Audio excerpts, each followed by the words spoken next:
చెప్పారు సార్ ఎలా చెప్పాను అంటే ఆయన కొత్త సినిమా మొట్టమొదటి సినిమాది, దానికి ముందు ఏదో పునాదిరాళ్ళు ఏదో చేశారు. ప్రాణం ఖరీదు కూడా ఇది జరుగుతూ ఉండగానే వచ్చింది అది, కాబట్టి అది ముందు రిలీజ్ అయింది, ఇది లేట్గా అయింది. అప్పుడు మేమందరం కలిసి కూర్చున్నప్పుడు అతను నేనే ఉండవు, మీ ఇష్టం వచ్చిన సాంగ్ ఏంటి ఏదైనా నేను డ్యాన్స్ చేస్తాను ఇవ్వడు. అంటే తెలుగా, ఇంగ్లీషా, హిందీ అంటే ఏ లాంగ్వేజ్ అయినా మ్యూజిక్ సౌండ్ అంటే దానికి తగ్గట్టుగా రిథమిక్గా చేసావు. అది డ్యాన్స్ అంటే భరతనాట్యం కాదు, క్లాసికల్ డ్యాన్స్ ఇంకోటో కూడా కాదు, మ్యూజిక్కి తగ్గట్టుగా గంతులు వేసేసి చేసేవాడు. మనం బలి చేస్తున్నాడే, ఇక ఇంతకంటే కావాల్సింటే ఎలాంటి ఏంటి అనుకున్నాం. తర్వాత అతనిలో అడ్వాంటేజ్ అంటే కళ్ళు ఎక్సలెంట్ కళ్ళు అండి. అతని కళ్ళు కోపంగా చూశాడంటే అసలు చాలా ఇదిగా ఉంటుంది. అలాగే నవ్వుతూ కామెడీ కూడా బాగా చేయగలడు. మంచి టైమింగ్ అండి, మంచి టైమింగ్ ఉంది. అప్పుడు కృష్ణనాథ్ గారు అన్నాడు ఒక రోజున, మురళీమోహన్ వీడు మంచి విలన్ అవుతాడయ్యా మన తెలుగు ఇండస్ట్రీలో, బాగున్నాడు అన్నాడు. ఇండస్ట్రీలో విలన్ అవటం ఏంటంటే బాబు, ఇండస్ట్రీకి మొగుడు అవుతాడు చూడండి. ఫస్ట్ సినిమా రిలీజ్ అవ్వకముందే అన్నా నేను. అవునా? అయితే ఈ మాట నాతో అరవింద్ గారు కూడా అన్నారండి. ఏది వాళ్ళ సిస్టర్కి సంబంధం వచ్చినప్పుడు, సరే మంచి విలన్ అవుతాడు ఇండస్ట్రీలోని 100% అని అనుకున్నానండి, బట్ హీరోగా ఇంత అని నేను అనుకోలేదని అరవింద్ గారు కూడా అన్నారు సార్ నాతో. హీరోగా టర్న్ అవడం పట్ల అసలు మీరు హీరోగానే అవుతారని ఎక్స్పెక్ట్ చేశారా, లేదా విలన్ లాగా వెళ్ళి? అట్లా కాదు, మొట్టమొదటి కొంచెం హీరోగానే నెగిటివ్ క్యారెక్టర్ చేశాడు, అదే కుక్కగాటు చెప్పు దెబ్బలు అట్లాంటి. ఆ తర్వాత నుంచి పాజిటివ్ క్యారెక్టర్లోకి వచ్చాడు బ్రహ్మాండంగా. సో మీరు ఆయన సక్సెస్ని అంటే ఆయన వచ్చిన తర్వాత కొన్ని సినిమాల్లో విధానాలు చాలా మారిపోయినాయి.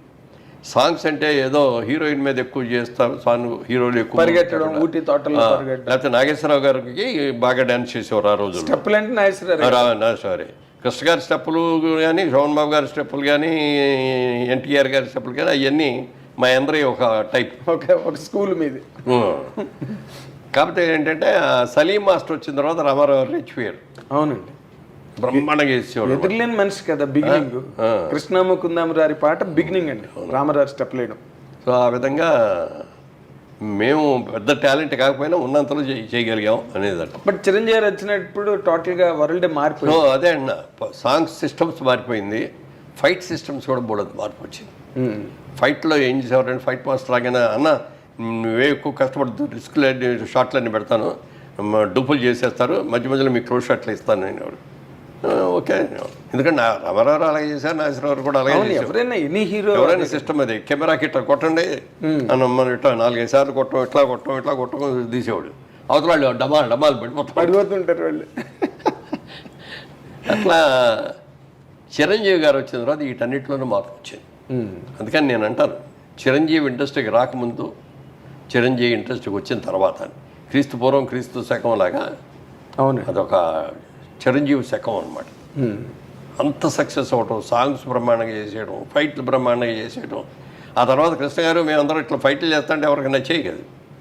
అవునండి, అవన్నీ ఏంటో తేలిపోయాయి. చిరంజీవి గారు వచ్చి ఫైట్లు చేసిన తర్వాత ఇంకెవరు డూప్ అంటే కూడా ఒప్పుకునేవాడు కదండి. నువ్వే నేను చేస్తానంటే నాకు డూప్ అక్కర్లేదు అనుకున్నట్టుగానే సినిమా బాపు గారు కూడా చూసి, ఆ షూటింగ్ జరిగే రోజుల్లోనే చిరంజీవి చేసేస్తా అంటే ఆ జనం మధ్యలో ఆ డ్యాన్సులు అవన్నీ సెకండ్ టేక్ అనేది కూడా అవసరం ఉండేది కాదు.